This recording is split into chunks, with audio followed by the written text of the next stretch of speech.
Kabanata 2899 hanggang Kabanata 2910. Kabanata 2899. Kabanata 2899 sa ibabaw ng lawa, habang naglalakad si Yehan ng paunti-unti sa ibabaw ng lawa, agad niyang natuklasan na ang lahat sa paligid niya ay nagbago. Ang lawa sa ilalim ng mga paa ni Yehan ay naging isang sinaunang lupain ng dilaw na buhangin. Sa mundong ito, umiihip ang hangin, at ang hangin at buhangin ay nasa buong kalangitan, na kapag tumama sa tao ay hindi nila maimulat ang kanilang mga mata. Gayunpaman, hindi nagulat si Yehan sa mahiwagang tagpong ito. Maaaring ang lawa ay hindi totoong lawa, o kaya naman ang lupain ng dilaw na buhangin ay hindi totoong lupain ng dilaw na buhangin. Ho! Ang nakakatakot na tunog ng humihiging hangin ay kumalat sa buong mundo, tila mga 10,000 kaluluwa ang umaatungal, ang mga patong-patong na hangin at buhangin sa lupa ay iniangat sa kalangitan, naglalakad si Yehan sa lupang may dilaw na buhangin, bigla niyang natuklasan na ang dilaw na buhangin sa ilalim ng kanyang mga paa ay may mga puting butong nakausli. Kung titingnan sa paligid, may mga butong lumilitaw mula sa mga bante ng dilaw na buhangin sa harap niya. Parang sa nagdaang 10,000 taon, maraming tao sa Zinwo Academy ang nag-alay ng buhay dito. Maingat niya itong binilang, at hindi bababa sa 100 buto na ang nakita niya sa ngayon. Kakakaka. Biglang, habang tinitingnan ni Yehan ang lupain ng dilaw na buhangin sa harap niya, nakita niyang biglang gumalaw ang mga butong nakalibing sa lupang may dilaw na buhangin. Sa gitna ng buhangin, bawat buto ay tila nabuhay at isa-isang tumayo na may iba't ibang arma sa kanilang mga kamay. 1, 2, 10, 100. Sa isang iglap, sa layong abot ng paningin ni Yehan, daan-daang buto ang nakapalibot sa kanya, gaya ng isang hukbo ng mga kalansay, at ang mga butong ito ay halos napanatili ang kanilang dating lakas. Napakakakaiba ng tanawing ito kaya napakunot noo si Yehan. Medyo problema ito ngayon. Mahigpit ang pagkakunot ng kanyang mga kilay. Ang mga butong ito ay napakalakas noong nabubuhay pa, at bawat isa ay henyo na may pambihirang talento. Ngayon na nagkaisa sila, kahit si Yehan ay kailangang umiwas sa kanila, hindi nangangahas makipagsalpukan ng harapan. Lumakad. Sa pag-iisip nito, hindi nang ahas si Yehan na manatili, ngunit laking gulat niya nang hindi siya makalipad dito, tila ang bigat ng espasyo ay daan-daang beses kaysa sa labas ng mundong ito. Pagkaramdam sa lugar na ito, hindi pa rin huminto si Yehan. Pagpili ng direksyon, direkta siyang tumakbo papalayo. Ho! Sa isang iglap, habang gumagalaw si Yehan, ang buong hukbo ng mga kalansay sa lupain ng dilaw na buhangin ay nagsidatingan papunta sa kanya. Kahit mga buto lamang sila, napakabilis ng kanilang galaw, parang kidlat. May higit 100 kalansay ang sabay-sabay na sumugod kay Yehan. Umalis kayo! Malakas na sigaw ni Yehan, mahigpit na hawak ang itim na bakal na pamalo at iwiniwas-iwas ito, parang isang mandirigmang sumasalpok sa libo-libong sundalo. 4 o 5 kalansay ang nadurog ni Yehan, ngunit minaliit pa rin ni Yehan ang lakas ng mga kalansay na ito. Ang puwersang dumaloy sa inaatake niya ay nagparamdam ng pamamanhid sa kanyang mga braso, at muntik na ring lumipad ang itim na bakal na pamalo mula sa kanyang kamay. Bigla, tuluyan ng napalibutan si Yehan ng hukbo ng mga kalansay, at ang nakakatakot na mga armas ay nagsidatingan sa kanya na may nakamamatay na kapangyarihan. Sa sandaling ito, pakiramdam ni Yehan ay isang nakakatakot na banal na emperador ang kanyang kalaban. Tumakas. Lubhang natakot si Yehan sa kanyang puso, at nang gamitin niya ang kakayahang i-freeze ang oras, muntik nang maiwasan ni Yehan ang mga nakakatakot na ataking iyon sa kritikal na sandali. Sobrang delikado. Lumingon si Yehan at tiningnan ang pwesto niya kanina, nanindig ang kanyang balahibo, at mabilis na tumakas na tila may hangin sa ilalim ng kanyang mga paa. Saka lang niya napagtanto kung bakit natatakot ang mga tao sa Zinwo Academy sa Tianditum, na ngayong kakapasok pa lamang niya ay ganoon na ang krisis na kanyang hinarap. Gayunpaman, kahit tumatakas si Yehan, matindi pa rin ang habol ng hukbong kalansay sa likuran niya, at habang patuloy siyang tumatakbo, mas lalo pang dumarami ang mga kalansay na nagigising mula sa dilaw na buhangin, at habol ng habol sa kanya. Buwisit! Ilang tao ba ang nakalibing dito? Lihim na nanginig ang puso ni Yehan, hindi nang ahas huminto kahit isang segundo. Ngayon, napalilibutan na siya ng hukbo ng mga kalansay sa lahat ng direksyon, at ang malakas na hangin ay humahampas sa buong mundo. Hindi nagtagal, muling napaligiran si Yehan. Libo-libong kalansay na ang nasa paligid niya, at ang puwersang ito kapag umatake ng sabay-sabay, kahit ang banal na emperador ay mamamatay agad sa lugar na ito. Kabanata 2900. Habang tinatitigan ang rumaragas ang hukbo ng mga kalansay, kumislap ang malupit na tingin sa mga mata ni Yehan, at pagkatapos, isang puting batong hugis diamante ang lumitaw sa kanyang kamay. Hawak ang bato, isang alon ng nakakatakot na puting apoy ang biglang sumabog mula sa loob nito. Dixon Shinyan, lumabas ka. Malamig ang mga mata ni Yehan. Hawak ang banal na core sa kanyang kamay, pilit niyang inya-activate ang nakakatakot na kapangyarihan sa loob nito. Ang banal na core na ito ay nagluluwal ng banal na apoy mula sa gitna ng mundo. Ang bangis nito ay malinaw na malinaw, bagamat sa pilit na pag-activate nito, maaaring hindi kayanin ni Yehan ang kapangyarihan sa loob nito, pero wala na siyang kontrol sa sitwasyon ngayon. Sa tindi ng mga hukbo ng kalansay na ito, kahit madobol pa ni Yehan ang kanyang lakas sa pakikipaglaban, hindi niya sila mapipigilan. Kailangan niyang piliting i-activate ang banal na core upang wasakin ang mga hukbo ng kalansay gamit ang bangis ng banal na apoy mula sa pinakaloob ng mundo. Rumble. Sa isang iglap, yumanig ang lupa at nanginag ang kalangitan. Sa gitna si Yehan, ang lupaing dilaw na buhangin sa loob ng 10,000 metro sa paligid niya ay natakpan ng nakakatakot na apoy, at ang dilaw na buhangin ay naging sunog na lupa. Ang lahat ng hukbo ng kalansay ay hinampas at pinatay ng nakakatakot na apoy, naging puting abo, at naglaho sa mundo. Yuwa! Isang dugong bumula ang iniluwa ni Yehan mula sa kanyang bibig. Sa pagpuwersa ng nakakatakot na kapangyarihan sa loob ng banal na core, kahit malakas ang katawan ni Yehan, hindi pa rin niya ito kinaya. Halos malubhang nasugatan si Yehan sa isang ataking iyon. Mananakop, mamatay ka. Bigla, habang naglalabas ng buntong hininga si Yehan, isang malamig na boses na walang bahid ng damdamin ang lumaganap sa buong mundo. Pagkarinig niya nito, naramdaman ni Yehan na parabang nagyayelo ang kanyang kaluluwa. Nakakatakot, walang dod ang ka-level ng 4 na din. Hindi tama, sila ang 4 na disipulo, bakit nandito pa sila? Ang boses ni Suzaku ay labis na nagulat at naging seryoso. 4 na disipulo, sino sila? Takot na takot si Yehan. Sobrang nakakatakot ang libingan ng emperador. Ang may-ari ng boses kanina ay walang dod ang isang sobrang malakas mula sa larangan ng Saint Will Emperor. Ang 4 na disipulo ay ang 4 na makapangyarihang taong sumunod kay Emperor Zinwo noong una. 10,000 taon na ang nakalilipas, halos wala silang katapat sa ilalim ng Emperor ng Langit. Hindi ko akalain na umiiral pa rin sila sa mundong ito matapos ang 10,000 taon. Hindi dapat ganoon. May bigat ang boses ni Suzaku. Bilang isang sinaunang halimaw noong 10,000 taon na ang nakaraan, maraming alam si Suzaku. Ano? 10,000 taon na ang nakaraan, mayroong mga invincible na nilalang sa ilalim ng Emperor ng Langit. Pero kahit ang mga malalakas sa larangan ng Holy Will Emperor ay hindi kayang mabuhay ng 10,000 taon. Gulat na gulat si Yehan. Kung may ganoong katandang halimaw pang buhay, maliban na lang kung ang Emperador ng Langit ang papasok dito, walang sinumang papasok sa Tianditum ang may pag-asang mabuhay. Sa isang saglit, bumulusok ang puso ni Yehan sa pinakailalim. Sobrang delikado ang Heavenly Emperor Tomb, kaya pala pati ang 4 na prinsipal ay labis na natatakot dito. Mariing sinabi ni Suzaku, sa totoo lang, hindi sila dapat buhay pa, pero dahil umiiral pa rin sila, dapat may dahilan. Bata, napakalaking problema ang kinakaharap mo ngayon. Kung ang mga tulad ng 4 na disipulo ay buhay pa, kahit gustong tumakas ni Yehan, wala siyang kahit katiting na pag-asa. Buisit, gusto ba nilang pumasok ang mga tao sa Emperor's Tomb? Labis ang pagbaluktot ng mukha ni Yehan sa pagkasabik at takot. Ang boses kanina ay sobrang lamig at walang emosyon.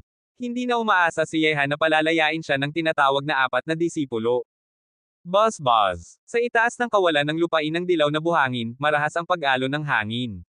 Sa sandaling ito, naramdaman ni Yehan ang isang sukdulang presyong dumarating, isang presyon na kayang pasabugan ang kanyang katawan ng napakadali. Pagkatapos, 4 na nakakatakot na figure ang lumitaw sa 4 na direksyon sa kalangitan ng sabay-sabay. Nakasuot sila ng sinaunang kasuotang dawis, at ang kanilang mapurol na mga mata ay sobrang lamig. Walang kahit anumang emosyon sa kanilang mga mata. Tama nga, sila ang 4 na disipulo, pero, may mali. Ginawa silang mga pipay. Matatalim ang mga mata ni Suzaku. Pagkalitaw ng 4 na nakakatakot na figure, agad nitong nakita ang mga palatandaan. Kahit napakalakas pa rin ang aura ng 4 na disipulo, wala nang anumang senyales ng buhay sa kanila, at ang kanilang mapurol na mga mata ay parang sa isang robot. Pipay. Nagulat si Yehan. Sinong nilalang ang kayang gawing pipay ang ganoong kalalakas na tao?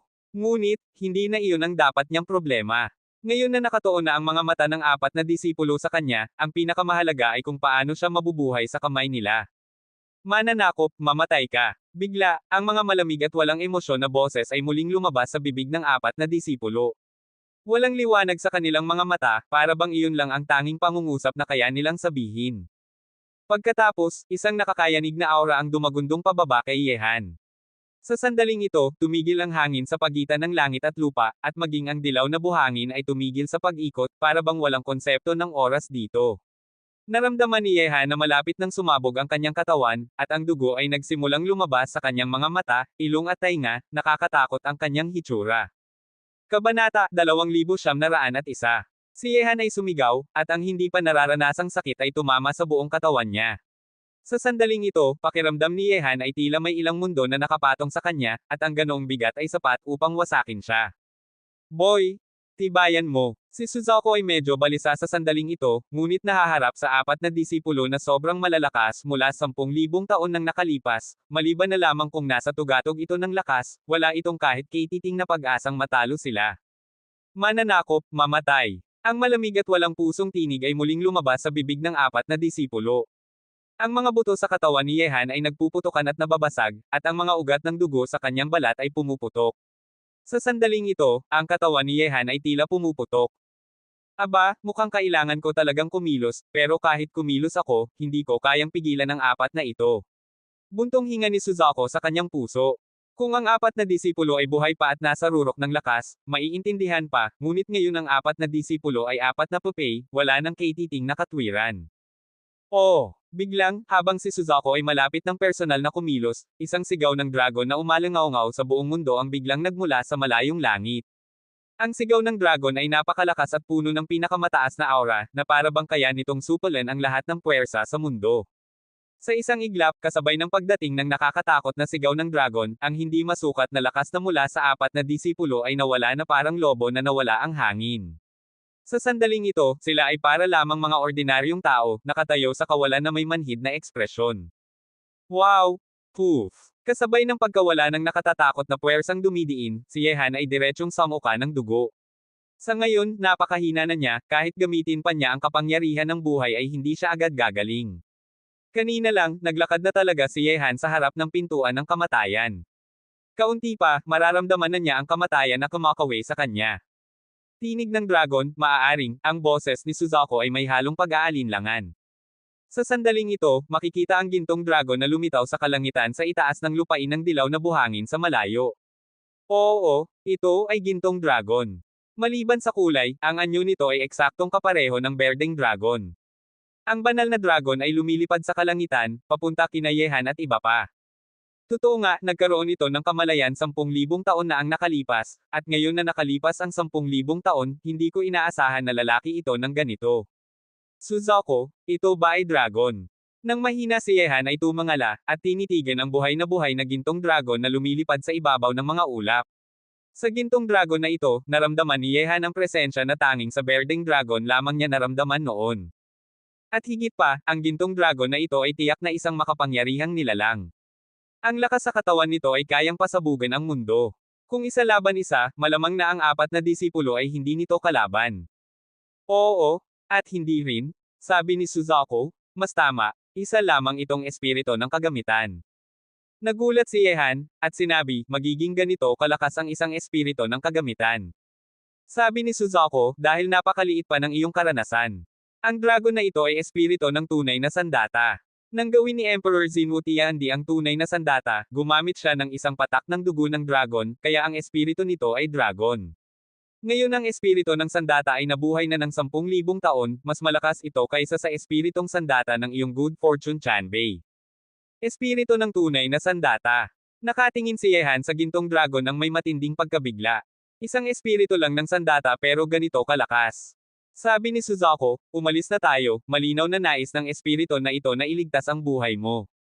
Ang 4 na disipulo ay naging mga pupay na, maaaring ito ang kumokontrol sa kanila, o baka hindi, ngunit ano pa man, ang maliit mong buhay ay ligtas na. Paano? Tanong ni Yehan. Narinig ito, at seryosong sinabi ni Suzuko, sundan mo ang espiritu ng sandata. Dahil pinili niyang magpakita, hindi ito magiging basta-basta. Bilang magic weapon ng Emperor Zinwu na minsang naghari sa mundo, huwag mo siyang maliitin. Sa oras na ito, parang manhid na si Yehan. Sa isang libingan ng Emperador ng Langit, bukod sa nakakatakot na hukbo ng kalansay, mayroon pang 4 na sobrang nakakatakot na pupay, at ang mga pupay na ito ay mga sobrang makapangyarihan mula pa 10,000 taon nang nakalipas. Hindi lang iyon, sa taas ng apat na makapangyarihang papel na ito, mayroon pang tunay na espiritu ng sandata na mas malakas kaysa sa kanila. Sa ganitong paraan, may 5 nakakatakot na sobrang nilalang dito sa libingan ng Emperador ng Langit. Ang mga taong gustong pumasok ay nagbuwis na ng buhay bago pa man sila opisyal na makapasok. Sa presensya ng ganitong klaseng lakas, maliban na lamang kung isa kang Emperador ng Langit, walang sino man ang tunay na makakapasok sa libingan ng Emperador ng Langit. Ngayon, hindi na magugulat si Yehan kung makita niyang buhay pa si Emperor Zinwo. Ang libingan ng Emperador ay napakadelikado at hindi ka panipaniwala. Matapos ayusin ni Yehan ang kanyang sugat, pinilit niyang sundan ang gintong dragon sa kalangitan at tumungo sa isang direksyon. At ang 4 na disipulo naman ay naglaho matapos umalis si Yehan. Hindi nagtagal, sinundan ni Yehan ang direksyon ng gintong dragon, at muli niyang nakita ang figure ng bulwagan. Nakita na ni Yehan ang bulwagang ito noong nasa labas pa siya ng lawa, ngunit noon ang bulwagang iyon ay parang mirage, malayo at hindi malapitan. Ngunit ngayon, nakita ni Yehan ang tunay na anino ng bulwagan. Nakatayo ito rito sa sinaunang lupain ng dilaw na buhangin, at tila hindi ito kailanman mawawala o babagsak. Mukhang tama ang hinala mo, ginagabayan ka ng espiritu ng sandata patungo sa dakilang bulwagan ng tunay na martial arts, at ang braso ng Diyos at demonyo ay nasa dakilang bulwagan ng tunay na martial arts. Kabanata 2902. Nang marinig ni Yehan ang mga salita ni Suzaku, bahagyang siyang na-excite. Malapit na niyang makuha ang braso ng Diyos at demonyo, at hindi nasayang ang pagdaan niya sa pintuan ng impyerno kanina. Hindi nagtagal, nakarating na si Yehan sa harap ng marangyang bulwagang ito. Mula sa malayo, mataas na talaga ang bulwagan, ngunit habang nakatayo siya sa harapan nito, lubos niyang naramdaman ang kamangha-manghang karangyaan nito. Ang bulwagang ito ay tila libo-libong metro ang taas, at mula sa tuktok nito ay tila kaya nitong pagmasdan ang buong lupain ng dilaw na buhangin. At ang gintong dragon ay naging isang sinag ng liwanag kanina lamang at lumusong sa bulwagan, saka nawala. Nakatayo si Yehan sa harap ng pangunahing bulwagan. Pagkatapos huminga ng malalim, marahang itinulak niya ang napakataas na pintuang dambuhala. Habang bumubukas ang sinauna at dambuhalang pinto, isang napakabigat na sinaunang aura ang dumagsa palabas, na para bang ito ang unang pagkakataon sa loob ng libo-libong taon na muling nasalayan nito ang liwanag. Pagkatapos, naglakad si Yehan papasok sa pangunahing bulwagan. Mahinang liwanag ang pumapasok mula sa labas. Bilang unang taong nakapasok dito sa loob ng 10,000 taon, mapagmasid niyang tinitingnan ang kabuuan ng bulwagan. Napakaluwag ng buong bulwagan. Sa gitna ay may isang sinaunang, Emperor's Terrace, na may mga ukit na dragon at phoenix sa paligid. At sa Emperor's Terrace, may 3 bagay na nakasuspine sa hangin, at ang nasa gitna ay isang braso lamang. Sa braso na iyon, maliban sa isang itim na guwante sa palad, ay may makakapal na tattoo design sa buong balat nito. Kapag tiningnan ng mabuti, ito ay isang larawan ng mga Diyos at demonyong tinutuhog at sinasaksak, na nagbibigay ng pakiramdam ng muling pagsilang at pagkawasak. Nang makita ito, nanikip ang paghinga ni Yehan. Ang braso na matagal niyang hinahangad ay nasa harapan na niya ngayon. Ang braso ng Diyos at demonyo, muli ko itong nakita matapos ang 10,000 taon. May bahid ng emosyon sa tinig ni Suzaku. Noong ang braso ng Diyos at demonyo ay naghahari sa mundo, isa rin itong saksi. Ang dami ng mga malalakas na namatay sa kamay ng braso ay hindi na mabilang. Tama nga, ito ang braso ng demonyo. Masiglang wika ni Yehan. Suzaku, paano ko gagamitin ang brasong ito? Huwag magmadali, sabi ni Suzaku. Nang likhain ni Emperor Zinwo ang braso ng Diyos at demonyo, ginamit niya ang sariling braso bilang sisidlan upang ilarawan ang katalogo ng mga Diyos at demonyo, at ginamit ang mga acupoint sa braso bilang batayan upang likhain ang formation ng pagpatay sa Diyos at formation ng pagselyo sa demonyo. Sa tulong ng 2 sinaunang super formations na ito, kasama ng katalogo ng mga Diyos at demonyo, maaaring tawagin ng may-ari ng braso ang kapangyarihan ng mga sinaunang Diyos at demonyo. Napakalakas nito, at kahit madaling gamitin ang braso, ang mahirap ay ang pagpapalabas ng tunay nitong lakas dahil sa kulang pa ang lakas mo ngayon. Sabi ni Yehan, walang problema, kahit 10 bahagi lang ng lakas ang kaya kong gamitin sa ngayon, masaya na ako. 10. Swerte mo na kung maka-10,000 bahagi ka. Sagot ni Suzaku. Ang pinakamahalaga sa lakas ng braso ay ang katalogo ng mga Diyos at demonyo, na kayang tumawag ng kapangyarihan ng sinaunang mga Diyos. Pagkatapos mong makuha ang braso, bukod sa pagmaster ng katalogo, kailangan mong kontrolin ang kapangyarihan ng Diyos. Sa ngayon, mayroon ka ng demon law sa iyong katawan, pero hindi mo pa nakokontrol ang kapangyarihan ng Diyos. Kapag napag-isa mo na ang dalawang kapangyarihang ito, Diyos at demonyo, saka mo lubos na makokontrol ang braso ng Diyos at demonyo. Tumango si Yehan. Hindi naman mahirap kontrolin ang kapangyarihan ng Diyos. Maaari ko na bang simulan ang pagkonekta sa braso ng Diyos at demonyo at pag-aralan ang katalogo? Sinabi ko na, huwag magmadali. Wala namang umaagaw niyan sa'yo, sagot ni Suzaku. Kunin mo muna ang Jade Slip na yan at tingnan mo. Mensahe iyon ni Emperor Zinwo, maaaring may pakinabang sa'yo. Narinig ito, at tumingin si Yehan sa natitirang dalawang bagay.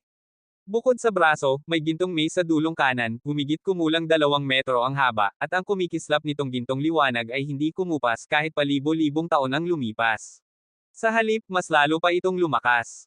Ito ang Zinwo Mace, isa pang sandata ni Emperor Zinwo.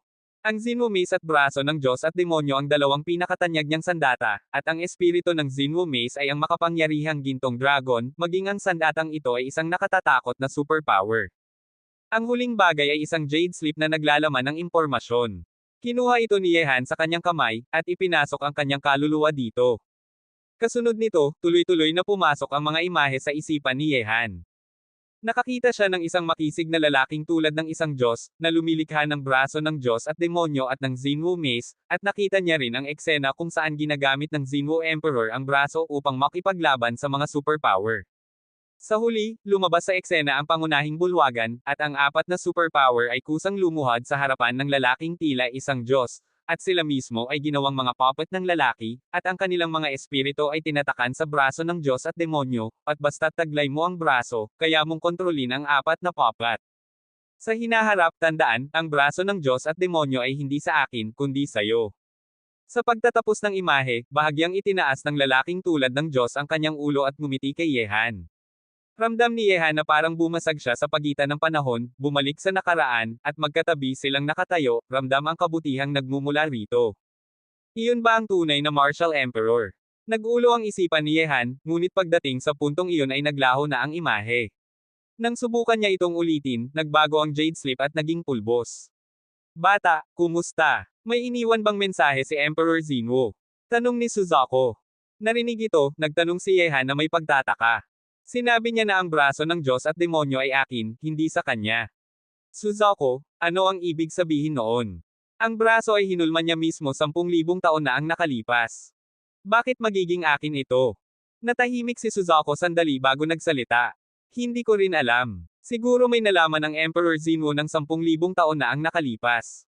Huwag mo nang pag-isipan masyado, kung sinabi niyang sayo iyon, ibig sabihin ikaw lang ang maaaring gumamit niyan.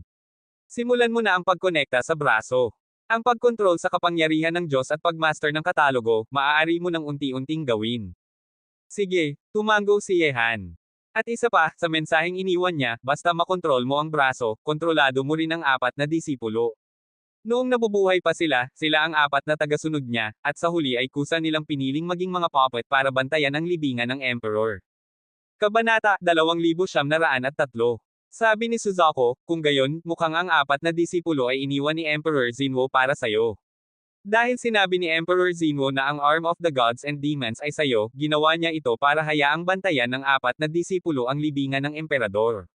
Para pigilan ang sinumang kukuha ng Arm of the Gods and Demons bago ka dumating, at baka para pigilan din ang sinumang magnanais nito kapag nakuha mo na ito. Pero, kahit ganito ang sinabi, hindi pa rin maintindihan ni Yehan ang huling salita ni Emperor Zinwo Tiandi, bakit ang Arm of the Gods and Demons ay pag-aari niya. Ano naman ang tungkol sa tunay na sandata? Tiningnan ni Yehan ang nakakatakot na gintong sandata. Ang real mace na ito ay tiyak na mas makapangyarihang artifact kaysa sa Heavenly Steel of Creation. Bukod pa rito, ang espiritu ng mace na ito ay isang sobrang makapangyarihang nilalang. Siyempre gusto ni Yehan na magkaroon ng ganitong sandata, pero napakalakas ng real mace, hindi talaga alam ni Yehan kung paano ito pasusukuan. Bata, huwag kang magkamali, masyado kang sakam at baka hindi mo kayanin. Bigla, habang matindi ang pagkakatitig ni Yehan sa real martial arts mace, narinig niya ang malalim na boses na nagmumula rito, at pagkatapos ang mace ay direktang naging gintong dragon na umiikot sa tuktok ng Zinwo Hall, naglalabas ng nakakatakot na presyon na halos hindi na makahinga si Yehan. Nang makita ito, nanigas ang mukha ni Yehan. Talagang gusto niya ang real martial arts mace, pero napakalakas ng weapon spirit na ito para mapasunod. Hindi ko ibig sabihin. Naiiling na ngumiti si Yehan ng alanganin, hindi matalinong galitin ang weapon spirit na ito. Iniwan ako ng aking Panginoon dito para sa pundasyong nilikha niya. Dapat ay kontento ka na sa arm of the gods and demons. Ang gintong dragon ay umiikot sa itaas ng Xinwu Hall, ang tinig nito ay tila isang emperador. Hehe, maliit na gintong dragon, bakit ka galit? Hindi ba't hinihintay din ng Emperor Xinwu ang batang ito na dumating nang iniwan kanya rito? Bigla, may nakitang nakakatakot na apoy na lumabas mula sa katawan ni Yehan, at isang ibong Diyos na Suzaku ang lumipad palabas ng naglalagablab na apoy, at umikot sa itaas ng hall tulad ng gintong dragon. Ang Demon Saint Clan. Nang makita ni Gintong Dragon ang paglabas ni Suzaku, nabigla ito, akala ko may kaluluwa sa batang ito, pero hindi ko inasahan na Demon Saint pala. Sabi ni Suzaku, noon, humingi ang iyong Panginoong Xinwu Tiandi ng isang patak ng banal na dugo ng dragon mula kay Qinglong upang pagyamanin ka. Sa madaling salita, tagapagmana ka rin ng lahi ni Qinglong. Hindi ba't iniwan ka ng Emperor Xinwu dito sa loob ng napakaraming taon upang bantayan ang pundasyong kanyang nilikha? Sabi ng Gintong Dragon, dahil isa kang dakilang santo ng Demon Saint Tribe na Suzaku, hindi na ako magtatago. Ang dahilan kung bakit iniwan ako dito ng Panginoon ay dahil sa arm of the gods and demons. Sinasabi ng mundo na ang braso na iyon ay ang unang magic fist sa ilalim ng Heavenly Emperor, na kayang patayin ang sinumang malakas na nilalang na mas mababa sa Heavenly Emperor. Ngunit hindi nila alam, ang arm of the gods and demons ay maaaring mag-evolve, at pinaniniwalaan ng Panginoon na balang araw, ang braso ay magiging pinakamalupit na sandata na kayang putulin ang ulo ng mismong Heavenly Emperor. Talaga bang posible iyon? Labis na nagulat ang tinig ni Suzaku. Dakilang Santo Suzaku, para protektahan ang arm of the gods and demons, hindi nag-alinlangan ang Panginoon at mismong ginawa niyang papat ang apat niyang disipulo, at iniwan niya rin ako rito. Sa tingin mo ba ginastos ng Panginoon ang ganoong halaga para lang protektahan ang braso na kayang pumatay ng kahit na sino sa ilalim ng Heavenly Emperor? Tahimik si Suzaku matapos marinig ang sinabi ng Gintong Dragon. Nagpatuloy ang Gintong Dragon, ang arm of the gods and demons ay hindi basta-basta. Tanging ang tunay na may-ari lamang nito ang nakakaalam ng lihim. At ang batang ito ang magiging nag-iisang makakagawa noon sa hinaharap. Ano mang lihim ang taglay ng braso, siya lamang ang makakadiscover. Kaya mas mabuti na huwag siyang magnasa pa sa akin. Una, hindi siya karapat-dapat, at pangalawa, sapat na ang isang magic arm para pagnasaan ng napakarami. Naiintindihan ko. Tumango si Yehan, ngunit anong lihim ang tinutukoy? Maaari nga ba itong maging sandatang kayang pumatay ng Heavenly Emperor? Hindi pa iyon alam ni Yehan. Suzaku, simulan na natin. Huminga ng malalim si Yehan at tumingin sa arm of the gods and demons sa Emperor's platform. Pagkatapos, iwinasiwas ni Yehan ang kanyang kamay, at gumalaw ang demonic arm papunta sa kanya. Mula sa makapal na braso, dama ni Yehan ang napakatinding kapangyarihang nakapaloob dito. Buzz. Agad na umagos ang kapangyarihan ng buhay sa katawan ni Yehan at lahat ay nagtipon sa kanyang naputol na braso. Nais ni Yehan na maging isa ang braso sa kanyang katawan at maging tunay na parte niya. Ang tanging paraan ay ayusin ito gamit ang kapangyarihan ng buhay, mag-regenerate ng laman at muling pagdugtong ng naputol na mga ugat. Hindi nagtagal, matapos gamitin ni Yehan ang kapangyarihan ng buhay, makikitang gumagalaw ang laman sa kanyang naputol na kanang braso, naglalabas ng malakas na enerhiya ng buhay. Hindi nagatubili si Yehan. Sa sandaling nagdikit ang arm of the gods and demons sa kanyang naputol na braso, tila naging napaka-natural ng lahat. Nararamdaman ni Yehan na kumukonekta ang naputol na ugat sa demonic arm, at maging ang laman ay nagtatagpo na. Pero ang arm of the gods and demons ay hindi ordinaryong braso, ang istruktura nito ay kasing komplikado ng katawan ng tao. Ang dalawang super formations at ang catalog of gods and demons ay sapat para lituhin ang sinuman. Swish! Sa sandaling nagdugtong ang Meridians, ang dugo ni Yehan ay dumaloy na agad sa buong demonic arm, at ang arm of the gods and demons ay sakam na sinisipsip ang dugo ni Yehan, para bang isang tuyong lupa na muling nadiligan. Kabanata 2904. Gayunpaman, sa sandaling iyon, biglang naramdaman ni Yehan na tila ganap nang na-activate ang super formation sa arm of the gods and demons gamit ang kanyang dugo, at ang pattern ng mga Diyos at demonyo sa braso ay naging mas buhay na buhay. Matagumpay. Sumili ang liwanag sa mga mata ni Yehan, ang pakiramdam na nagkaroon siyang muli ng kanyang kanang braso ay nagbigay sa kanya ng pakiramdam na lahat ng kanyang kilos ay naging napakaayos. Tianditum, Xinwu Hall.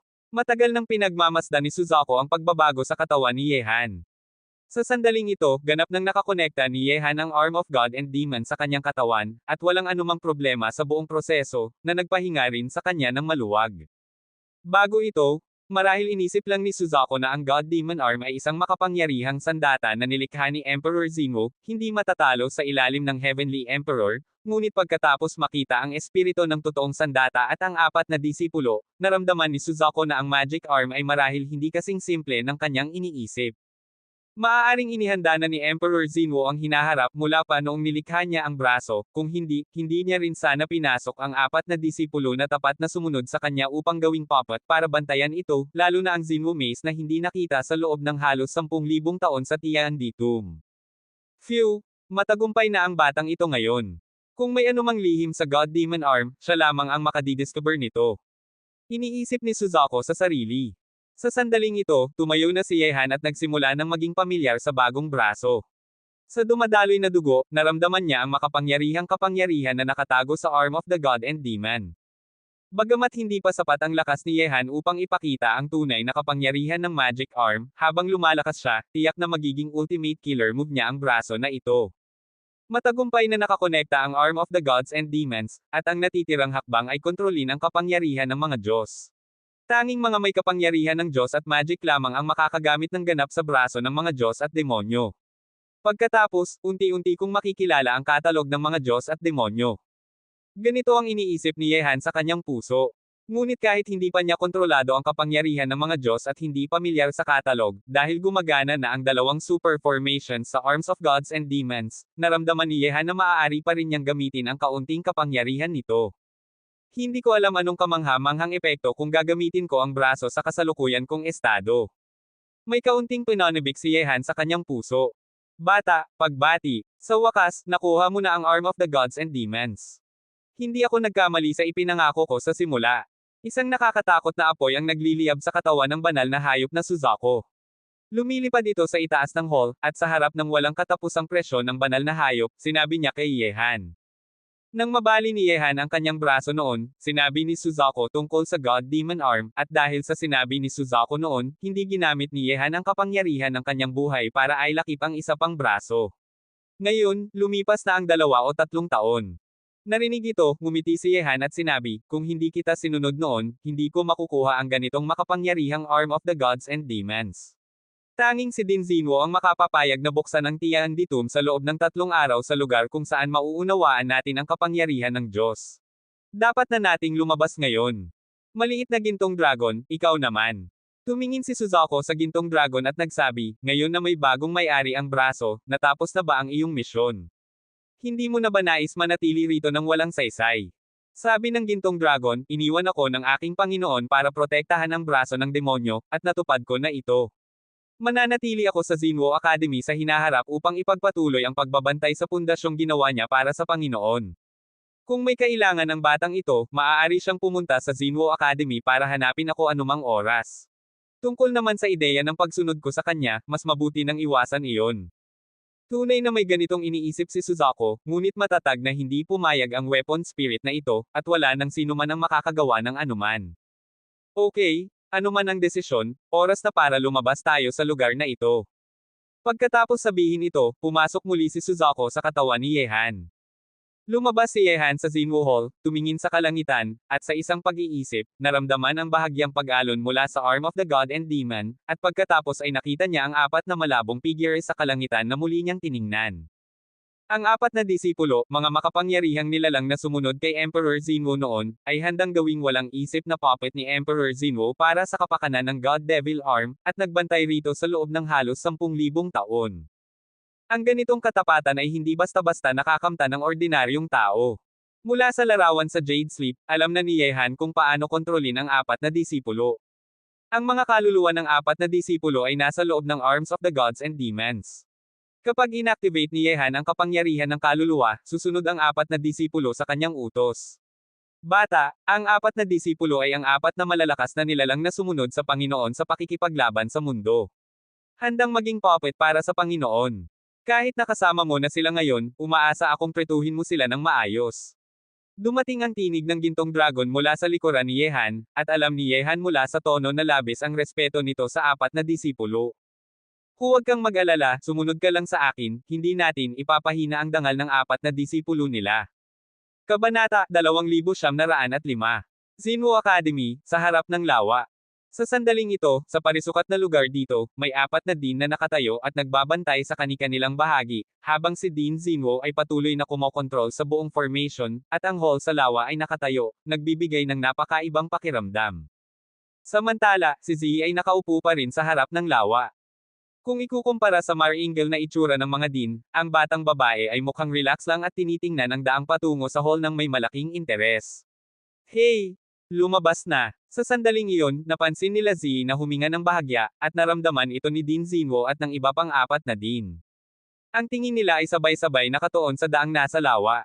Sa ilalim ng kanilang mapagmatsyag na mga mata, nakita nila ang ilang figure na naglalakad sa daang iyon, sa pangunguna ng isang binata. Sa likod ng mga figure, may gintong dragon na lumilipad.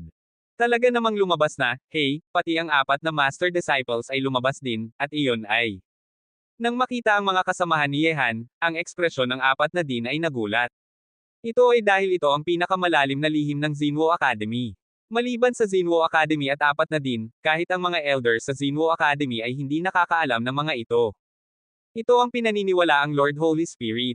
Ang pagkakaroon ng Lord Holy Spirit ay kumalat mula pa sa unang henerasyon ni Dean Zinwo, ngunit kahit kami ay hindi pa nakakita sa kanya. Ngayon, lumabas ang Lord Holy Spirit mula sa Tian Ditum. Posible bang siya ay muling isinilang? Habang nagulat ang 4 na Dean, natuwa rin sila. Ang Lord Holy Spirit na kanilang tinutukoy ay ang tunay na weapon spirit. Kahit may mga alingaw-ngaw tungkol dito sa Zinwo Academy, kakaunti lamang ang nakakita sa tunay na weapon spirit. Kahit noong pumasok ang henerasyon ng Dean Zinwo sa Tian Ditum, naranasan lang nila ang presensya ng Holy Spirit mula sa malayo at hindi pa ito nakita. Nakita lang nila ang 4 na disciples. Gayunpaman, nang pumasok sila sa Tian Ditum, agad silang umatras matapos atakihin ng 4 na disciples. Tunay nga, Lord Holy Spirit. Sa sandaling ito, si Dean Zinwo ay nakaramdam ng hindi mapakali na fluctuations. Ang Lord Holy Spirit ay isang maalamat na superpower sa Zinwo Academy. Dati siyang sumunod kay Emperor Zinwo sa pakikidigma sa mundo. Ngunit ito ay pinakamalalim na lihim ng Zinwo Academy, at hindi hihigit sa 5 tao sa buong akademya ang maaaring makaalam nito. Siyempre, sa panahong ito, kahit ang isang malakas na tao tulad ni Dean Zinwo ay hindi pa nakakita sa tunay na anyo ng Lord Holy Spirit. Kahit naramdaman niya ang presensya nito sa Tian Ditum, hindi niya ito nakita. Nang makita ang maalamat na Lord Holy Spirit sa sandaling ito, kahit si Dean Zinwo ay hindi maitago ang paggalaw ng damdamin sa kanyang puso. Ang makita siya ay parang makita si Emperor Zinwo. Hindi lang nakuha ng batang ito ang arm of the gods and demons, kundi nailabas din ang pinakamakapangyarihang nilalang sa loob nito. Ang ekspresyon ni Zee ay puno rin ng pagkabigla. Bilang isang nakapasok sa Tian Ditum, nakita ni Zee ang tunay na sandata na chilling, ngunit minsang nakita lang mula sa malayo, at hindi inatake ang kanyang grupo. Ngunit noon, naramdaman pa rin ni Zee ang kapangyarihan at takot mula sa grupong ito, kaya hindi na siya nagpatuloy sa paglalim sa Tian Ditum. Ang mga inapo ng Zinwo Academy ay nagbigay galang sa Lord Holy Spirit at sa 4 na disciples. Sa sandaling ito, sa pangunguna ni Dean Zinwo, yumuko rin ang iba pang 4 na Dean sa espiritu ng Zinwo at ng 4 na disciples. Ang mga taong ito ay mga superpowers na sumunod kay Emperor Zinwo, dapat silang igalang, dahil kung wala sila, hindi magkakaroon ng Zinwo Academy ngayon. Kalilimutan mo na. Mula ngayon, si Holy Spirit na ang mamamahala sa Zinwo Academy. Huwag ninyong istorbohin ako sa mga bagay na may kinalaman sa buhay. Nakakita si Moran sa gintong dragon na agad nagbago sa gintong liwanag at sumubsob sa lawa, at bigla itong nawala. Bilang isang tunay na weapon spirit, isang super malakas na nilalang, kung hindi para sa tunay na Wu Tiandi, hindi ito makikialam sa mga juniors. Nang makita ito, nagtaka ang 4 na Dean. Mula ngayon, si Lord Holy Spirit ang mamamahala sa Zinwo Academy. Sa kanyang presensya, bakit hindi na muling magiging pinakamataas ang ranggo ng Zinwo Academy? Kahit may mangyari sa mataas na opisyal ng mga akademya, si Lord Holy Spirit ang magpapanatiling ligtas ang academy. Huwag istorbohin si Mr. Holy Spirit. Huwag hayaang malaman ng iba kung ano ang nangyari ngayon. Utos ni Dean Zinwo ng matatag, at tumango ang 4 na Dean. Ang Lord Holy Spirit ay pinakamalalim na lihim ng Zinwo Academy, kaya hindi ito dapat ikalat. Pagkatapos ay nakita ni Dean Zinwo si Yehan, nakatuon ang mata sa kanyang kanang braso, may halong paghanga at ginhawa sa kanyang matandang mga mata. Bata, mukhang ikaw nga ang taong hinihintay ni Lord Holy Spirit. Ngayon na nakuha mo ang Arm of God and Demon, makakamit na ng Lord Holy Spirit ang kalayaan at mapoprotektahan ang Zinwo Academy mula ngayon. Dapat pasalamatan ka ng Zinwo Academy. Naglakad si Yehan sa ibabaw ng lawa at sinabi, dahil ang lahat ay napagpasyahan na, ganito dapat ang proseso, ngunit gusto kong dalhin ang 4 na disciples na ito. Kahit manatili sila sa Zinwo Academy, hindi mo sila mapipilit nang wala ang magic arm. Master Disciple, marapat mong maging makatarungan. Naitala na ito sa kasaysayan ng Zinwo Academy. Sa ini din Zinwo, bata, pakitunguhan mo ng maayos ang Sir Disciple. Sila ay mga bayani. Ang dahilan kung bakit may 4 na bahay ang Zinwo Academy ay dahil sa 4 na disciples. Sabi ni Yehan, huwag kayong mag-alala, ituturing ko silang kaibigan. Ngayon na nakuha ko na ang demonic arm, lilisanin ko ang Zinwo Academy papuntang lupain ng Zhongzhou sa loob ng ilang araw. Ano ang mga kaayusan ng Zinwo Academy?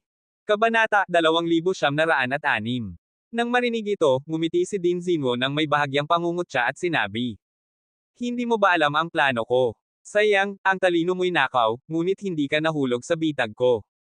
Umiling si Yehan at sinabi, hindi dahil ayaw ko, kundi gusto mo akong pamunuan ang mga tao sa Holy Martial Arts List papunta sa lungsod ng kapalaran. Walang nakakaalam kung ano ang mangyayari. Hindi ko maipapangako na makakalabas silang buo. Pagdating sa lungsod ng kapalaran, gaya ng alam mo, hindi magaan ang pasanin sa akin, at wala akong oras para sa maraming bagay. Sabi ni Din Zinwo. Kaligtaan na natin, pag-uusapan natin ang bagay na ito mamaya. Dahil nakuha mo na ang Arm of the Gods and Demons, dapat alam mo kung paano ito gamitin ng mas mahusay kaysa sa amin. Ang liwanag nito ay walang kapantay. Sang-ayon. Ang Arm of the Gods and Demons ay magiging mas malakas sa aking mga kamay. Paglabas ni Yehan mula sa Tiandi Tomb, diretso siyang nagtungo sa kahoy na bahay kung saan nakatira si Ziyi. Sunod, plano ni Yehan na pamilyar sa Catalog of Gods and Demons muna. Ang pagkontrol sa kapangyarihan ng mga Diyos, plano niyang ipasa sa kanyang avatar. Ang dahilan kung bakit napakalakas ng Arm of Gods and Demons, bukod sa 2 super formation sa loob, ay dahil sa Catalog of Gods and Demons. Ang Atlas of Gods and Demons ay isang magulong diagram ng mga Diyos at demonyo, na nagtataglay ng hindi kapani-paniwalang kakayahan. Sa pamamagitan nito, maaaring makipag-ugnayan sa kapangyarihan ng mga sinaunang Diyos at demonyo, at mailalabas ang kanilang kapangyarihan gamit ang Arm of Gods and Demons bilang daluyan. Sa loob ng kahoy na bahay, may malawak na atlas sa isip ni Yehan sa sandaling iyon. Nariyan ang mga Diyos at demonyo sa atlas. Sila'y umuungol sa langit at bumibigkas sa sinaunang wika ng mga Diyos at demonyo, umaalingaw-ngaw na parang Sanskrit. Ang ganitong sinaunang wika at sulat ay tila maaaring magpakawala ng sinaunang Taoism sa isang salita lamang. Bakit sumusunod ang mga salita sa batas? Ang mga sinaunang Diyos at demonyo sa katalog ay ipinapakita ang eksenang ito ng lubos. Sa isang ungol, bumagsak ang langit at namatay ang lupa. Sa isang sulyap, dumilim ang araw at buwan, at ang mundo ay nawasak.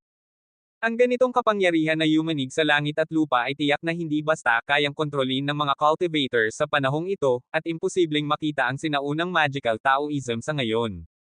Ang batas ay sumusunod sa salita, ang mga sinaunang Diyos at demonyo, ang kanilang mga salita ang batas ng mundo, at hindi na kailangan pang maglaan ng taon para maunawaan ang mga batas tulad ng sa panahon ngayon.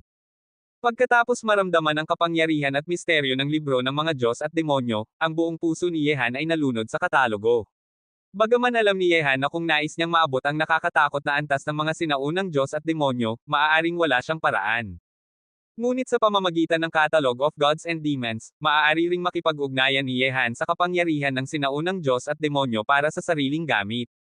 Hindi ko alam ang panahon kung kailan umiiral ang mga sinaunang Diyos at demonyo, at gaano kamangha-mangha at malalim ang Taoism na kanilang pinraktis. Sayang, namiss ko ang napakagandang panahon na iyon.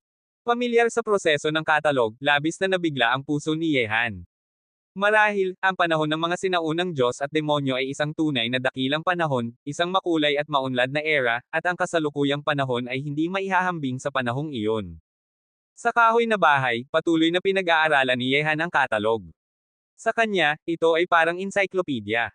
Malawak at malalim ang talaan, may walang katapusang misteryo. Ngunit hindi nito napigilan ang kanyang kuryosidad tungkol sa sinaunang panahon ng mga Diyos at demonyo. Kung maaari, talagang nais ni Yehan na makapunta sa sinaunang era ng Diyos at demonyo upang maranasan ang karangyan, ngunit sa kasamaang palad, maaari lamang niyang isipin ito. Kung nais makita muli ang kaluwalhatian ng sinaunang panahon, marahil sa pamamagitan ng pagpapakahulugan sa Taoism ng panahong ito sa sukdulan, maaari niyang itaas ang Taoism ng kasalukuyan at unti-unting maihambing sa sinaunang panahon. Ngunit pagkatapos lumabas ni Yehan sa Tianditum, kumalat ang balita sa Xinwu Academy, at pinag-uusapan ng lahat kung nakuha ba ni Yehan ang God Demon Arm o hindi. Hindi posible. 2 araw pa lang simula nang pumasok si Hanye sa Tianditum. Siguro hindi pa niya nalampasan ang unang antas ng panganib.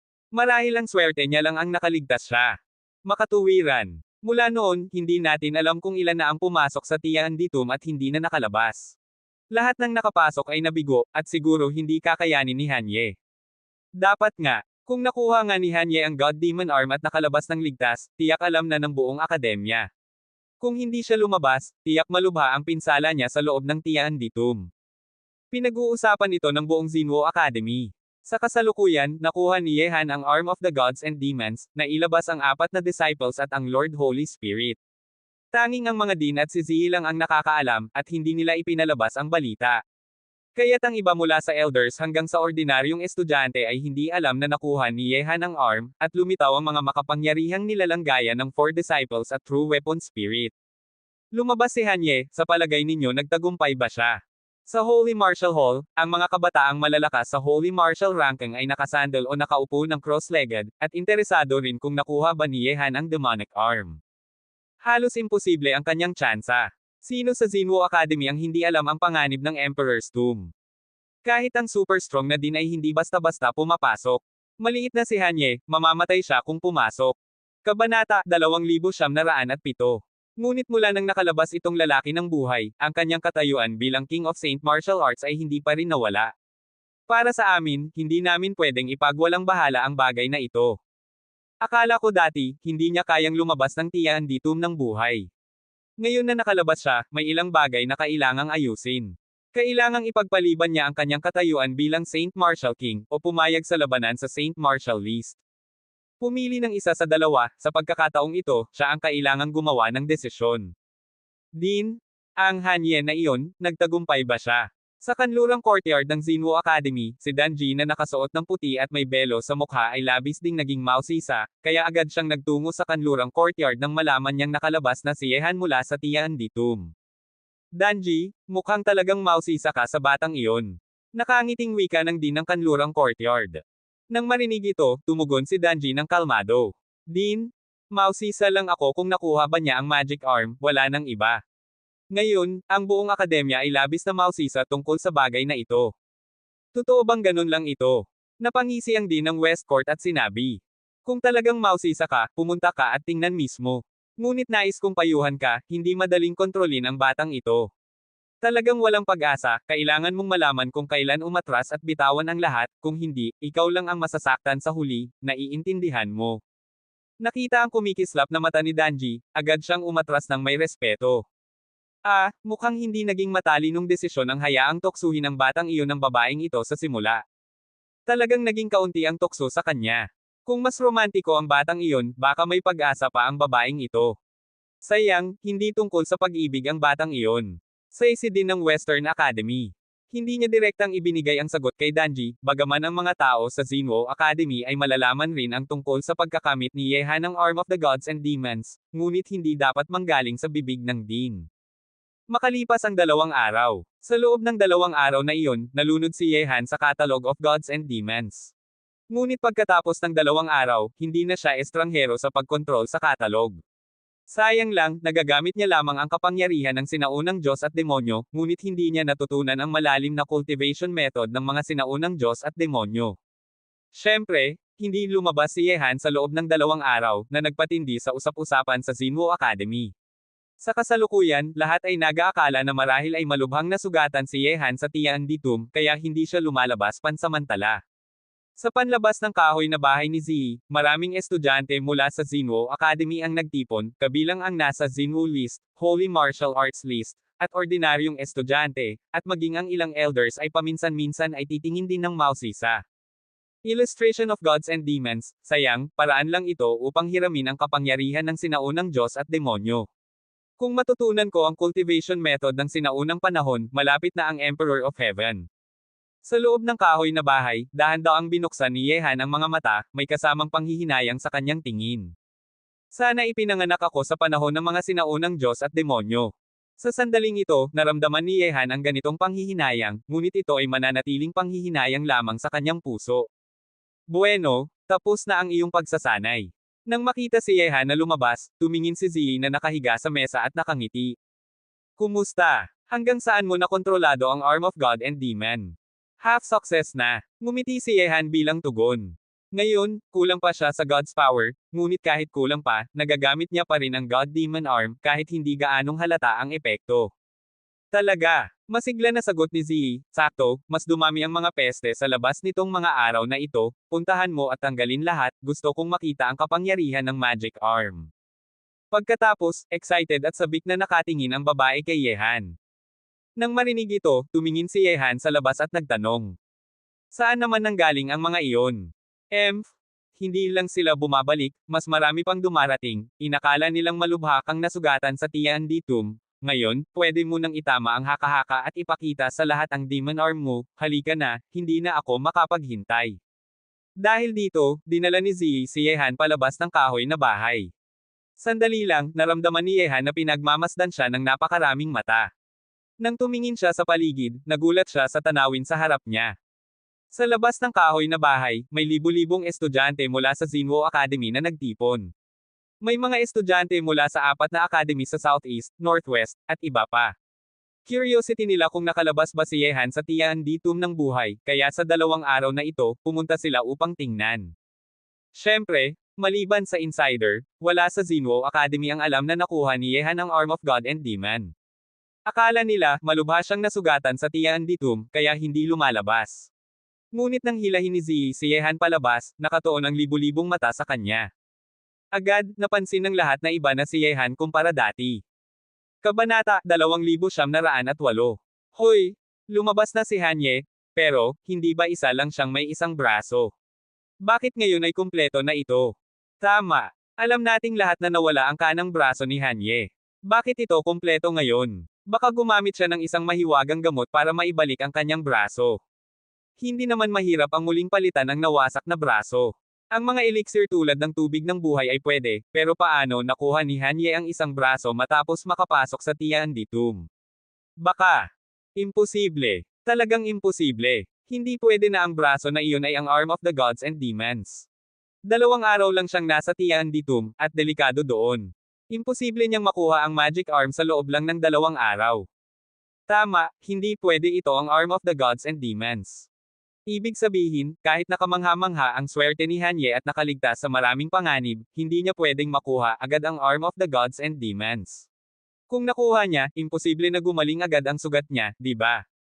Nang lumabas si Yehan sa kahoy na bahay, bigla ang sumiklab ang ingay at di makapaniwala ang lahat ng mga nakatingin. Sa tingin ninyo ba nagtagumpay talaga si Hanye? O may iba pang dahilan? Tanong ni Guo Yuanfeng mula sa South Court kay Wei Zifu, Hua Wei, at Qin Waimie. 4 sila ay umaakyat sa Saint Martial Ranking at sila ang pinakamakapangyarihang henyo sa True Martial Ranking sa ngayon. Medyo misteryoso ito, sabi ni Wei Zifu ng kalmado. Bagaman hindi pa namin nakita ang Kaila hilakbot ng Tiandi Tomb ng personal, palaging tinuturing itong tabo ng akademya. Hindi alam kung ilan ang mga ninuno na nakalibing doon. Paano niya nakuha ng madali ang Arm of the Gods and Demons? Sabi ni Hua Wei, sumasang-ayon ako kay Wei Zifu. Kahit na naikabit ni Hanye ang sirang kanang braso niya, hindi ibig sabihin na ito ang Arm of the Gods and Demons. Kung talaga siyang nakakuha, baka siya na agad ang unang tao sa Zinwo Academy. Sabi ni Qin Waimie, tigilan na natin ang usapan, may gusto ba subukan ng Magic Arm? Kahit na nakuha ni Hanye, hindi naman tayo ang dapat mag-alala. Sa totoo lang, sa Real Martial Arts List, natalo na siya ng mag-isa, at hindi kahihiyan na sumuko sa kanya. Nang marinig ang sinabi ni Qin Waimie, walang sino man kina Guo Yuanfeng, Wei Zifu, at Hua Wei ang tutol. Sa totoo lang, talaga namang humahanga sila sa lakas ni Yehan. Pagkatapos, tumingin silang lahat sa grupo ng malalakas na kabataan sa harap niya. Nakuha ba ni Yehan ang Magic Arm? Gusto ba niyang tanggapin ang hamon mula sa Saint Martial Ranking? Ito ang mga dapat isipin ng mga kabataang mandirigma, at wala itong kinalaman sa kanila. Sa sandaling iyon, lahat ng malalakas na kabataan sa Holy Martial Arts List ay nakatitig kay Yehan. Kabilang na dito si Danji, ang pinakamagandang babae ng Zinwo Academy na naruroon. Arm, ito ba ang arm of the gods and demons? Lahat, may nakikita ba kayo? May ilang elders mula sa Zinwo Academy na nagtipon at lahat ay nakatingin kay Yehan na lumitaw sa sandaling iyon. Isang elder ang umiling, hindi ko makita ang senyales sa ngayon. Marahil tanging apat na din at Mr. Zinwo lang ang nakakaalam kung nakuha ni Hanye ang magic arm. Pero sa pagkakataong ito, lahat ng bata sa Holy Martial Arts List ay narito, at tiyak nilang pipilitin si Hanye na kumilos. Kapag kumilos siya, makikita natin. Sa wooden bridge sa harap ng kahoy na bahay, kalmado na tinanggap ni Yehan ang mga nakatingin sa kanya. Ngumiti siya at sabi, "Hindi ko inasahan na sikat pala ako sa Zinwo Academy. Welcome, nagsama-sama kayo para batiin ako, Hanye, na nakalabas ng buhay mula sa Tianditum. Hanye, nakuha mo ba ang Arm of the Gods and Demons?" Tanong ng isang malakas na kabataan sa listahan. Sabi ni Yehan, "Bakit ko kailangang sagutin ang tanong mo? Kung nagsama-sama kayo para batiin ako, Hanye, na nakalabas ng buhay mula sa Tianditum, ramdam ko na ang sinseridad ninyo. Pwede na kayong umalis." Nang marinig ito, umikot si Ziyi sa mata. Hinailan niya si Yehan palabas dahil gusto niyang makita ang pagpapakita ng kapangyarihan ng Demon Arm. Ha! Umalis. Tumayo ang isa pang malakas na kabataan sa Holy Martial Arts List at malamig na sabi, "Hanye, nakakabilib na nakalabas ka ng buhay mula sa Tianditum, pero kahit nakuha mo ang magic arm, kailangang maresolba ang bagay mo sa Shengbang ngayon din. Tama, Hanye? Ipagpaliban mo man ang katayuan mo bilang King of the Holy Martial Arts, o pumayag sa labanan sa Holy Martial Rankang, kailangan mong pumili ngayon. Paano kung hindi ko piliin ang dalawa?" Malamig ang tingin ni Yehan, nakaharap sa grupo ng agresibong kabataan. Nang marinig ang sinabi ni Yehan, nagningning ang mata ng lahat ng kabataan sa Holy Martial Rankang. Sa ibang lugar ng Zinwo Academy, sigurado nang kikilos na sila. Ngunit dito, alam ng lahat ang kakilakilabot ng batang babae sa purple, at kung magagalit siya, magiging malala ang kahihinatnan. Hehe, kung ayaw niya pumili, bakit hindi ko nalang piliin para sa kanya? Si Moran, nakita ni Ziyi sa tabi ni Yehan, lumapit sa harap niya na nakatago ang kamay sa likod, may tusong tingin, at sabi, "Dito ngayon, pwede mo na gawin ang gusto mo, hindi na ako susunod." Nang marinig ito, pinilit ni Yehan ang sarili niyang ulo at napailing. Tutulungan siya ng babaeng ito na pumili. Bakit ganon? Gayunpaman, matapos ang sinabi ni Ziyi, ang mga kabataan sa Holy Martial Rankings ay nagningning ng matalim na liwanag sa kanilang mga mata, at sumabog ang nakakatakot na fighting spirit sa kanilang katawan. Babae, seryoso ka ba?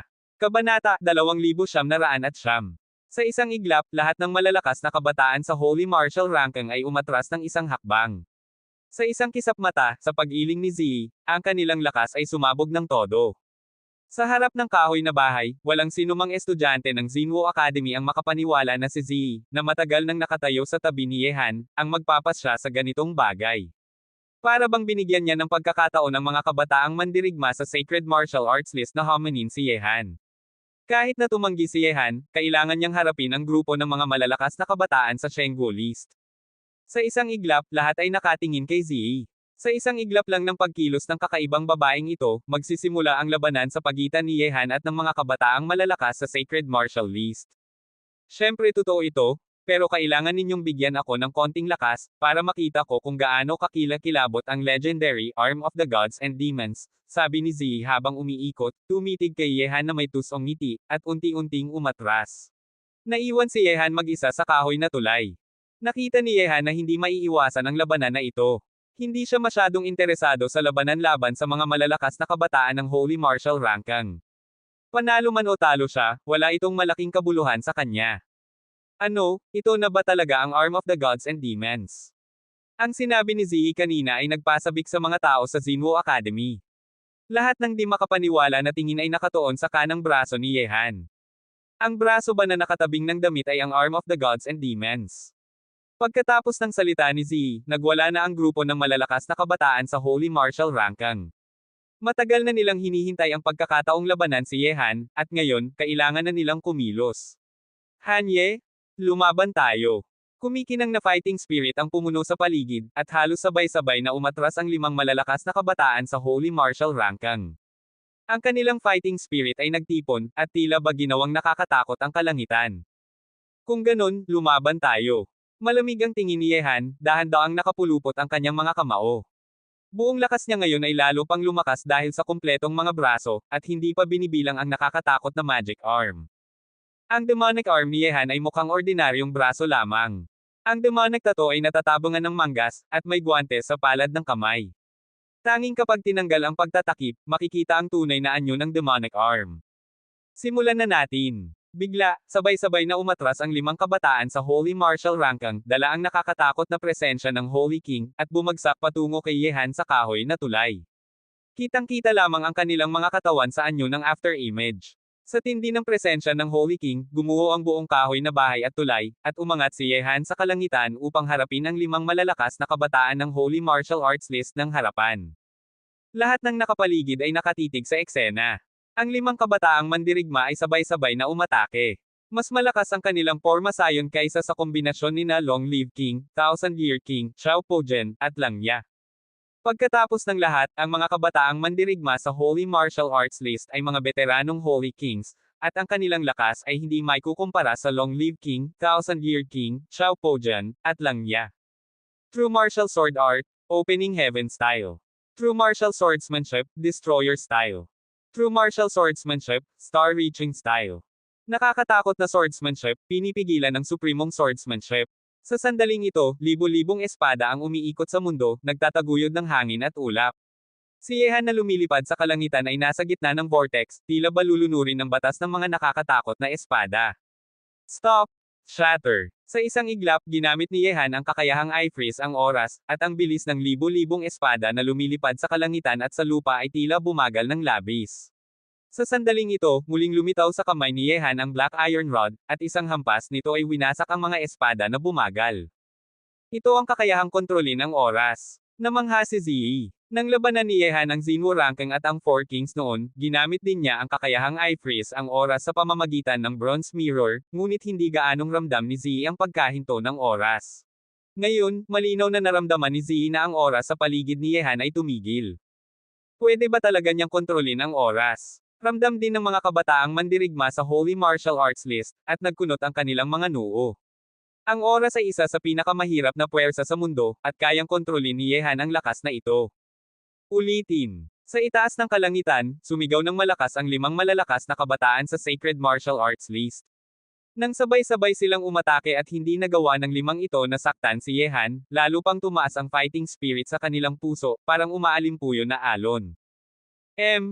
Tingnan natin kung bibigyan kita ng pagkakataon. Bumunot si Yehan ng ilong, at agad, bago pa makakilos ang 5 kabataang mandirigma sa Holy Martial Arts List, ang kanyang katawan ay naging ilusyon, na gumalaw sa pagitan ng langit at lupa sa bilis na hindi maabot ng after image. Kabanata 2910. Sa bilis na iyon, kahit ang grupo ng mga kabataang malalakas sa Holy Martial Arts List, iilan lang ang nakakita ng malinaw. Boom! Ang malakas na dagindong ay sumabog sa kalangitan, at isang malakas na kabataan sa Holy Martial List ay napalipad sa ere, walang kakayahang umiwas o lumaban. Anong bilis iyon? Nagulat ang mga tao sa Xinwu Academy. Napakabilis lang ng galaw ni Yehan kanina. Nakita lang nila ang eksena kung saan tinamaan ng pamalo si isa sa kabataan sa Holy Martial Arts List, at mula simula hanggang matapos, hindi lumitaw si Yehan sa harap niya. Siyempre, napakabilis lang talaga ni Yehan kaya't hindi maabutin ng kanilang mga mata. Bang-bang! Hindi pa nakapaghupa ang pagkabigla ng mga tao sa Xinwu Academy, 2 kabataan sa Holy Martial Arts List ang agad na napalipad sa ere sa itaas ng kalangitan, dumura ng dugo mula sa kanilang mga bibig. Hindi, napakabilis talaga ni Hanye. Nagulat ang natitirang 2 kabataan sa Holy Martial Arts List, ngunit sa sandaling iyon, ramdam nila ang kakilakilabot na krisis na bumabalot sa kanila. Ang nakakatakot na puwersa ng pagkakakulong ng kalawakan ay wala silang paraan upang umiwas. Talunin sila. Sa isang malakas na sigaw, parang kulog na dumagundong, bumagsak mula sa langit ang Black Iron Rod, sabay na tumama sa katawan ng 2 kabataang ito. Sa isang iglap, lahat ng 5 malalakas na kabataan sa Sacred Martial Ranking ay natalo at seryosong nasugatan. Nagulat ang mga estudyante ng Xinwu Academy. Grabe! Ngunit, pagkakatapos lang talunin ni Yehan ang 5 kabataan sa Saint Martial Ranking, habang nakatitig ng seryoso ang mga natitirang eksperto, bigla silang lahat kumilos. Sa kabuuan, may 18 kabataang malalakas sa Holy Martial Arts List, at 15 ang dumating ngayon. Bukod sa 5 kabataang natalo ni Yehan kanina, may 10 kabataan pa sa Holy Martial List na mas nakakatakot pa kaysa sa lineup kanina. Sa isang iglap pagkakatapos lang talunin ni Yehan ang 5 eksperto sa Sacred Martial List, isang bagong alon ng nakakatakot na puwersa ang bumagsak sa kanya, parang nakakatakot na alon sa dagat, gustong lumunin ang lahat sa mundong ito. Sa harap ng 10 malalakas na kabataan sa Holy Martial List, ramdam din ni Yehan ang napakalaking presyon. Pagkatapos ng lahat, ang mga ito ay mga henyo na umabot sa ranggo ng Saint King bago pa man sila umabot sa 50 taon, at ang kanilang lakas ay maihahambing na. Buzz. Ang nakakatakot na puwersa ay sumabog mula sa kalawakan, at pilit na itinataboy si Yehan pabalik ng puwersa, hakbang-hakbang. Hanye, huwag mo kaming sisihin sa pambubuli. Kung gusto mong makuha ang posisyon ng Shengwu King, kailangan mong dumaan sa pagsubok na ito, maliban na lang kung isusuko mo ang titulo. Ang napakalamig na tinig ay umalangaw-ngaw sa buong mundo, at sumabog ang atake ng 10 malalakas na kabataan sa Sacred Martial List. Medyo pumutok ang mukha ni Yehan sa takot. Individually, napakalakas na ng mga ito, ngunit ngayon, lalo silang nakakatakot sa pagkakaisa. Block. Walang silbi. Sa ilalim ng nakatingin ng buong mundo, nakita lang ni Yehan ang nakakatakot na puwersa at hinampas ang kanyang pamalo-pasulong. Rumble. Ang impact ng nakakatakot na puwersa ay nagpauga sa kalangitan. Sa aftermath ng puwersa, pati ang formation na bumabalot sa buong Xinwu Academy ay naranasan ang pagkakalog. Ang magulong puwersa ay parang alon, kitang-kita sa mata. Wow! Sa kalangitan, dumura si Yehan ng dugo, at ang kanyang katawan ay pinalipad pabalik ng malakas. Sa pagharap sa 10 kabataang malalakas sa Sacred Martial Ranking, kung hindi niya ipapakita ang lakas ng kanyang whole cards, wala siyang kakayahang makipagkompetensya sa kanila.